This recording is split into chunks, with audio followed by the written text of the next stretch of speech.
Sistem informasi akuntansi memiliki rangkaian prosedur konform seperti dalam pengertian sistem informasi yang meliputi proses pengumpulan data, pemrosesan menjadi informasi, dan pendistribusian kepada para pengguna.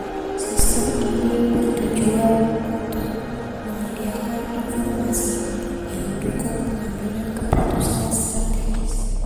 Data biaya dibutuhkan baik oleh pengguna internal maupun eksternal. Pemakai eksternal terdiri dari para pemegang saham, investor, kreditur, agen pemerintah, mitra dagang, dan sebagian besar masyarakat. Sedangkan pemakai internal adalah manajer perusahaan di tiap-tiap tingkatan, baik manajer tingkat bawah, tingkat menengah, maupun tingkat atas.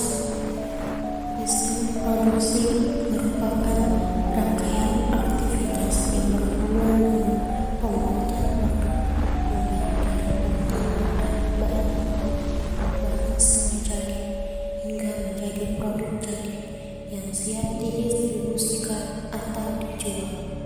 Selanjutnya, terdapat tujuan dari siklus produksi, yaitu memotorisasi semua produksi dan program aktifat tetap dengan baik, menjaga persediaan barang dan proses dan aktifat tetap, mencatat siklus produksi yang valid dan sah.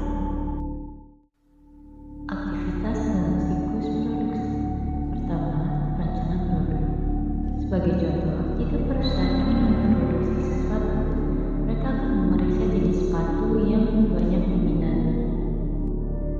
Selanjutnya, perencanaan dan penjadwalan produksi yang dilakukan setelah merancang produk dan telah menentukan waktu penyelesaian. Produksi. Bahan baku yang diproses sampai menjadi produk jadi. Akuntansi biaya. Mencatat biaya terkait produksi.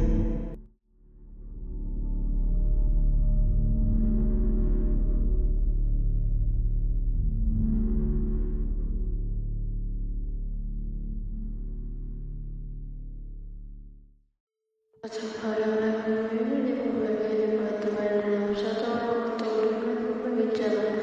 Ada 3 bentuk anggaran produksi fisik yang berhubungan dengan hitungan biaya berdasarkan proses, yaitu layak pada pembuatan atau submental produk flow.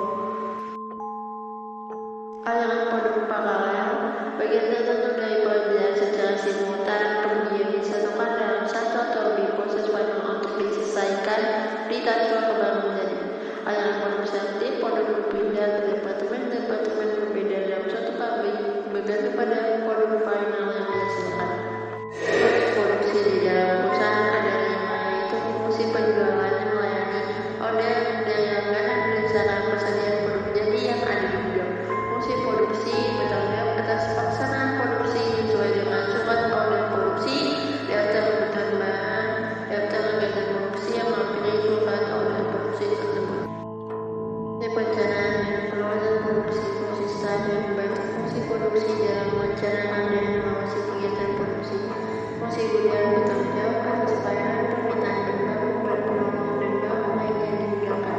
Fungsi akuntansi biaya bertanggung jawab untuk mencatat konsumsi berbagai sumber daya yang digunakan untuk memproduksi pesanan.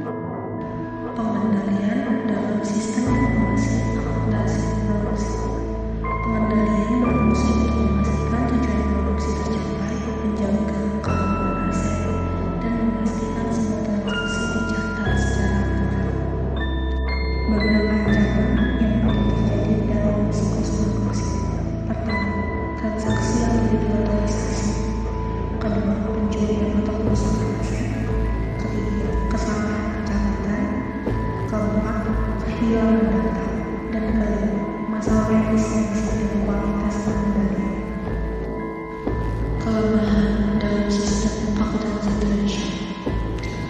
Pertama, alokasi biaya overhead tidak tepat. Artinya, pencatatan yang kurang akurat dapat menyebabkan pembengkakan biaya produksi. Kedua, ukuran kinerja tidak akurat. Artinya, penjadwalan yang kurang efisien dapat mengganggu kinerja produksi.